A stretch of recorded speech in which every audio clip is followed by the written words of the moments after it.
22 വർഷം നീണ്ടുനിന്ന കാത്തിരിപ്പിന്റെ ആഘോഷം നിറയുന്നത് കിഴക്കൻ ലണ്ടന്റെ തെരുവോരങ്ങളിൽ മാത്രമല്ല, ഇങ്ങ് കേരളത്തിലും കോഴിക്കോടിന്റെ തെരുവോരങ്ങളിലടക്കം അതിന്റെ ആവേശം നിറഞ്ഞുകൊണ്ടിരിക്കുകയാണ്. നമ്മോടൊപ്പം ഗണ്ണേഴ്സിന്റെ ആരാധകർ ചേരുന്നു. വലിയൊരു കാത്തിരിപ്പായിരുന്നു. വലിയൊരു കാത്തിരിപ്പ് എന്ന് പറഞ്ഞാൽ ഏകദേശം 22 വർഷമായി. ഞങ്ങളൊക്കെ 90-ലെ ആളുകളാണെങ്കിൽ തന്നെ ഏകദേശം 30-35 വയസ്സോളായി. ഞങ്ങളൊക്കെ ഒരു 10ാം ക്ലാസ് പഠിക്കുന്ന കാലത്ത് അതിന് മുന്നേ അടിച്ചതാണ്. അതിനെപ്പറ്റി ഒരുപാട് കളിയാക്കലുകൾ, ഒരുപാട് ട്രോമകളും സഹിച്ചിട്ടാണ് ഞങ്ങൾ ഈ ഒരു അവസ്ഥയിൽ വന്നത്. ഇടയ്ക്ക് ചെൽസി അടിച്ചു, മാഞ്ചസ്റ്റർ സിറ്റി അടിച്ചു. അവരൊക്കെ അടിക്കുമ്പോൾ അവരുടെ ആരാധകരൊക്കെ നിങ്ങളുടെ ഇടയിലുണ്ടായിരുന്നല്ലോ. അവരൊക്കെ ഉണ്ടായിരുന്നു. പക്ഷെ അതിലൊരു കാര്യം മനസ്സിലാക്കണം, കേരളത്തിന്റെ ചരിത്രത്തിൽ ഇന്നേ വരെ ആ ക്ലബ്ബുകളുടെ ഒന്നും ഫാൻസിന് ഇതുപോലത്തെ ഒരു ആഘോഷം എന്ത് ചെയ്യാൻ പറ്റിയിട്ടില്ല, കേരളത്തിൽ സംഘടിപ്പിക്കാൻ പറ്റിയിട്ടില്ല. അത് ഞങ്ങൾക്ക് മാത്രമേ പറ്റിയിട്ടുള്ളൂ, അത് ഞങ്ങൾ മാത്രമേ ചെയ്തിട്ടുള്ളൂ.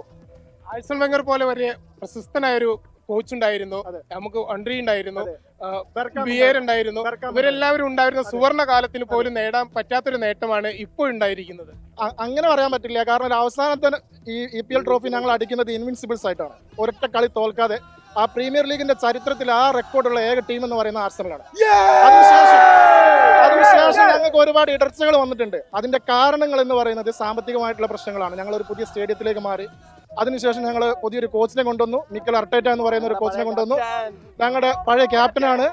ഞങ്ങൾ പടിപടിയായിട്ട് ഞങ്ങൾ വിശ്വാസം അർപ്പിച്ചു. പടിപടിയായിട്ടാണ് ഞങ്ങൾ ട്രസ്റ്റ് ദി പ്രോസസ് എന്നാണ് അതിനെ വിളിച്ചത്.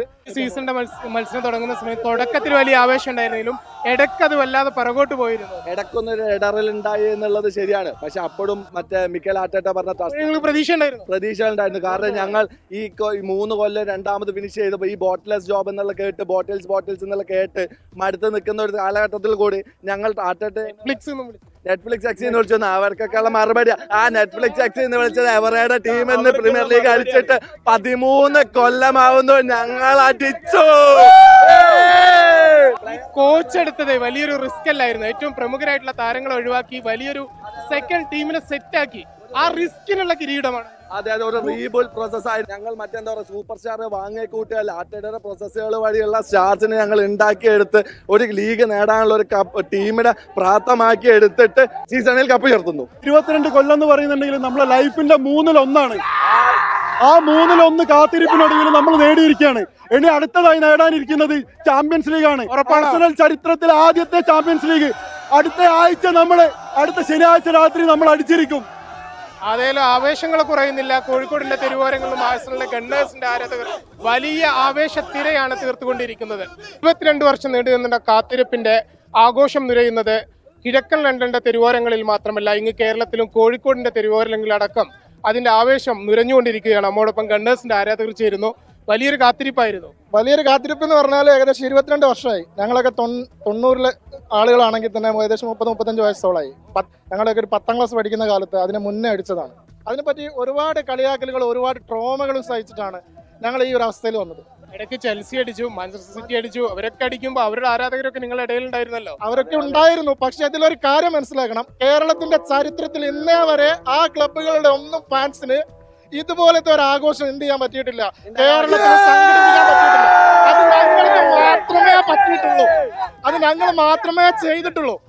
ആഴ്സൺ വെങ്കർ പോലെ വലിയ പ്രശസ്തനായൊരു കോച്ച് ഉണ്ടായിരുന്നു, നമുക്ക് അൺട്രി ഉണ്ടായിരുന്നു, ബിയേർ ഉണ്ടായിരുന്നു. ഇവരെല്ലാവരും ഉണ്ടായിരുന്ന സുവർണ കാലത്തിന് പോലും നേടാൻ പറ്റാത്തൊരു നേട്ടമാണ് ഇപ്പോൾ ഉണ്ടായിരിക്കുന്നത്. അങ്ങനെ പറയാൻ പറ്റില്ല. കാരണം ഒരു അവസാനത്തെ ഈ EPL ട്രോഫി ഞങ്ങൾ അടിക്കുന്നത് ഇൻവിൻസിബിൾസ് ആയിട്ടാണ്. ഒരൊറ്റ കളി തോൽക്കാതെ ആ പ്രീമിയർ ലീഗിന്റെ ചരിത്രത്തിൽ ആ റെക്കോർഡുള്ള ഏക ടീം എന്ന് പറയുന്ന ആർസണലാണ്. അതിനുശേഷം ഞങ്ങൾക്ക് ഒരുപാട് ഇടർച്ചകൾ വന്നിട്ടുണ്ട്. അതിന്റെ കാരണങ്ങൾ എന്ന് പറയുന്നത് സാമ്പത്തികമായിട്ടുള്ള പ്രശ്നങ്ങളാണ്. ഞങ്ങൾ ഒരു പുതിയ സ്റ്റേഡിയത്തിലേക്ക് മാറി. അതിനുശേഷം ഞങ്ങൾ പുതിയൊരു കോച്ചിനെ കൊണ്ടുവന്നു, മിക്കൽ അർട്ടേറ്റ എന്ന് പറയുന്ന ഒരു കോച്ചിനെ കൊണ്ടുവന്നു. ഞങ്ങളുടെ പഴയ ക്യാപ്റ്റനാണ്. ഞങ്ങൾ പടിപടിയായിട്ട് ഞങ്ങൾ വിശ്വാസം അർപ്പിച്ചു. പടിപടിയായിട്ടാണ് ഞങ്ങൾ ട്രസ്റ്റ് ദി പ്രോസസ് എന്നാണ് അതിനെ വിളിച്ചത്. സീസണിന്റെ മത്സരം തുടങ്ങുന്ന സമയത്ത് തുടക്കത്തിൽ വലിയ ആവേശം ഉണ്ടായിരുന്നെങ്കിലും ഇടയ്ക്കത് വല്ലാതെ പുറകോട്ട് പോയിരുന്നു. ഇടയ്ക്കൊന്നൊരു ഇടറലുണ്ടായി എന്നുള്ളത് ശരിയാണ്. പക്ഷെ അപ്പോഴും മറ്റേ മിക്കൽ ആർട്ടേറ്റ പറഞ്ഞ പ്രതീക്ഷ ഉണ്ടായിരുന്നു. കാരണം ഞങ്ങൾ ഈ 3 കൊല്ലം രണ്ടാമത് ഫിനിഷ് ചെയ്തപ്പോൾ ഈ ബോട്ടിൽസ് ജോബ് എന്നുള്ള കേട്ട് ബോട്ടിൽസ് എന്നുള്ള കേട്ട് മടുത്ത് നിൽക്കുന്ന ഒരു കാലഘട്ടത്തിൽ കൂടി ഞങ്ങൾ നെറ്റ്ഫ്ലിക്സ് എക്സ് എന്ന് വിളിച്ചു. അവർക്കൊക്കെയുള്ള മറുപടി ആ നെറ്റ്ഫ്ലിക്സ് എക്സ് എന്ന് വിളിച്ചത് എവറേടെ ടീം എന്ന് പ്രീമിയർ ലീഗ് അടിച്ചിട്ട് 13 കൊല്ലമാവുന്നു. ഞങ്ങൾ അടിച്ചു. കോച്ച് എടുത്തത് വലിയൊരു റിസ്ക് അല്ലായിരുന്നു. ഏറ്റവും പ്രമുഖരായിട്ടുള്ള താരങ്ങളെ ഒഴിവാക്കി വലിയൊരു സെക്കൻഡ് ടീമിനെ സെറ്റാക്കി. ആ റിസ്കിനുള്ള കിരീടമാണ്. അതെ ഒരു റീബിൽഡ് പ്രോസസ്സായി ഞങ്ങൾ മറ്റെന്താ പറയുക സൂപ്പർ സ്റ്റാർ വാങ്ങിക്കൂട്ടിയാൽ ആർട്ടേറ്റയുടെ പ്രോസസ്സുകൾ വഴിയുള്ള സ്റ്റാർസിനെ ഞങ്ങൾ ഉണ്ടാക്കിയെടുത്ത് ഒരു ലീഗ് നേടാനുള്ള ഒരു കപ്പ് ടീമിനെ പ്രാപ്തമാക്കി എടുത്തിട്ട് സീസണിൽ കപ്പ് ഉയർത്തുന്നു. 22 കൊല്ലം എന്ന് പറയുന്നുണ്ടെങ്കിൽ നമ്മളെ ലൈഫിന്റെ 1/3 ആ 1/3 കാത്തിരിപ്പിനൊടുവിൽ നമ്മൾ നേടിയിരിക്കുകയാണ്. ഇനി അടുത്തതായി നേടാനിരിക്കുന്നത് ചാമ്പ്യൻസ് ലീഗ് ആണ്. ആഴ്സണൽ ചരിത്രത്തിൽ ആദ്യത്തെ ചാമ്പ്യൻസ് ലീഗ് അടുത്ത ശനിയാഴ്ച രാത്രി നമ്മൾ അടിച്ചിരിക്കും. അതേലും ആവേശങ്ങൾ കുറയുന്നില്ല. കോഴിക്കോടിന്റെ തെരുവോരങ്ങളിലും ആഴ്സണലിലെ ഗണ്ണേഴ്സിന്റെ ആരാധകർ വലിയ ആവേശത്തിരയാണ് തീർത്തുകൊണ്ടിരിക്കുന്നത്.